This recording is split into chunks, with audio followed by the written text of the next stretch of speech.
Okay, part two. In this video, we're going to read about the best Buddhist writing. Oh no, I left my page. Oh, there we go. Okay, we're going to talk about our thoughts. Thoughts are the play of pure awareness. They arise within it and dissolve back into it. To recognize pure awareness as where your thoughts come from is to recognize that your thoughts have never come into existence, remained, or ceased. At that point, thoughts can no longer trouble your mind. When you run after your thoughts, you are like a dog chasing a stick. Every time a stick is thrown, you run after it.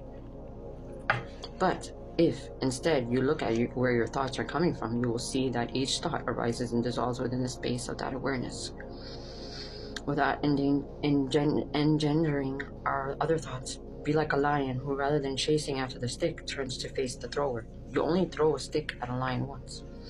To take the uncreated stronghold of the nature of the mind, you have to go to the source and recognize the very origin of your thoughts. Yes, I think that's why most people stay in depression or in negativity, because they're so conditioned, or they've conditioned themselves to think negatively and to keep on dwelling on past traumas and situations that have hurt us in our life, and you can stay stuck on that. You can definitely stay stuck. That's not good. Okay, I need to rewire the brain. To take the uncreated stronghold of the nature of mind, you have to go to the source and recognize the very origin of your thoughts. Otherwise, one thought will give rise to a second, then a third, and so on. In no time, you will be assailed by memories of the past and anticipation of the future, and the pure awareness of the present moment will be completely obscured.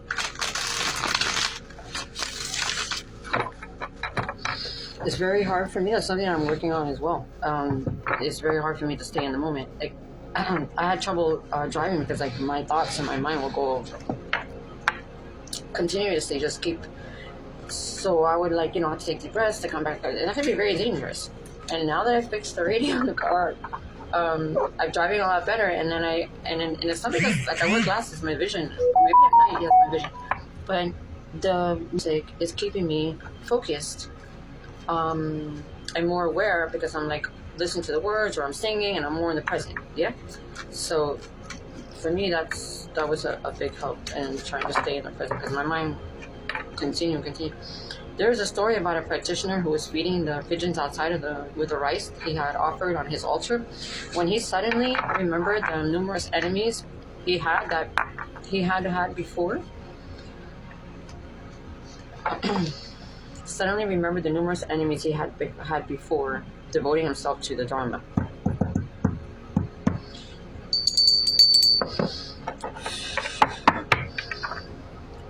Spirit, guide us into a message, please. The thought came to him, there are so many pigeons at my door now. If I had that many soldiers then, I could easily have wiped out my enemies. This idea obsessed him until he could no longer control his hostility, and he left his hermitage, assembled a band of mercenaries, and went to fight his former enemies. The negative actions he then committed all began with that one simple deluded thought. If you recognize the emptiness of your thoughts instead of solidifying them, the arising and subsiding of each thought will clarify and strengthen your realization of emptiness. In a state without thoughts, without distraction, abandon the watcher. People of Tingri, the meditation is free of any torpor or excitement. When your mind remains in pure awareness with no thought of past or future, without being attracted by external objects or occupied by mental constructions, it will be in a state of primordial simplicity. In that state, there is no need for the iron hand of forced vigilance to immobilize your thoughts. As it is said, Buddhahood is the natural simplicity of the mind. Once you have recognized that simplicity, you need to maintain that recognition with effortless presence of mind. Then you will experience an inner freedom in which there is no need to block the arising of thoughts or fear that will spoil your meditation. Lord have mercy. In a state of natural spontaneity, train in being free of any holding back. People obtain in the action, there is nothing to abandon or doubt.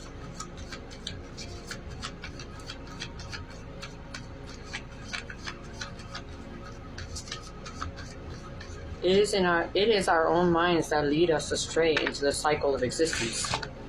Blind to the mind's true nature, we fixate on our thoughts, which in truth are simply the manifestations of that nature. Both through fixation, pure awareness is frozen into solid concepts such as self and other. It's not saying not to, because I'm not going to pay attention to my thoughts. I am going to pay attention to my thoughts, but the point is having discernment of what you should be letting you affect you in your thoughts and what are positive and where they're coming from. It's very important where your thoughts are coming from. Okay, Spirit, where are you? Gonna get a card from you, my spirit. To recognize the ultimate nature of the mind is to realize the state of Buddhahood, and to fail to recognize it is to sink into ignorance. In either case, it is your mind and your mind alone which liberates or binds you. Let me just say that. That does not mean, however, that the mind is an entity to be worked on, like a piece of clay which a potter can change into any shape. When the teacher introduces the disciple to the nature of the mind, he is not pointing to some concrete object. When the disciple seeks and finds that nature, he does not take hold of some entity that can be grasped. To recognize the nature of the mind is to recognize its emptiness. That is all. It is a realization that takes place. It is a realization that takes place. I'm going to have to do that again.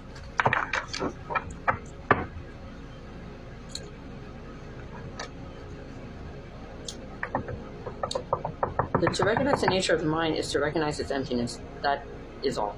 It is a realization that takes place in the realm of direct experience and cannot be expressed in words. To expect such a realization to be accompanied by clairvoyance, miraculous powers, and other extraordinary experiences would be to delude yourself. Just devote yourself to recognizing the empty nature of the mind. To expect such a realization to be accompanied. Well, our thoughts is where God speaks to us through. You just have to have discernment. I've heard other people say the same. Okay. I feel like sometimes I say something I'm not supposed to. To expect such a realization to be accompanied by clairvoyance. Okay. Desire and hate appear, but like birds in flight should leave no trace behind. People of Tindrium experiences. Okay, I'll take that. 5 of Pentacles. Oh, my book. My book, guys, way back. So I'm putting it in my bag to go back to the library. Okay, 1 second.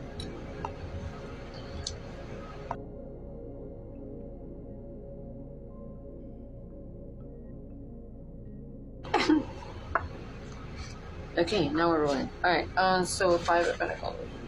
Put that back to my old book, my cheesy book.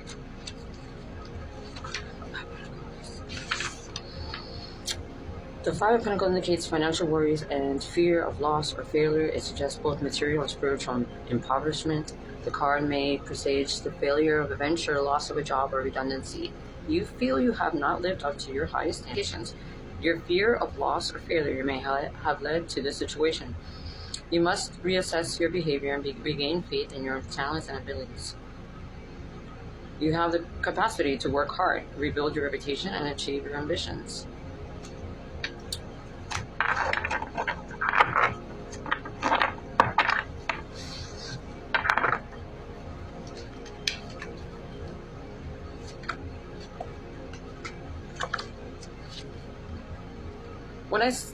When it says, for me, when it says you feel you have not lived up to your highest standards and expectations, well, sometimes when I make a video and I pretend I'm playing the drums, because I'm really not playing the drums, in case anybody wonders.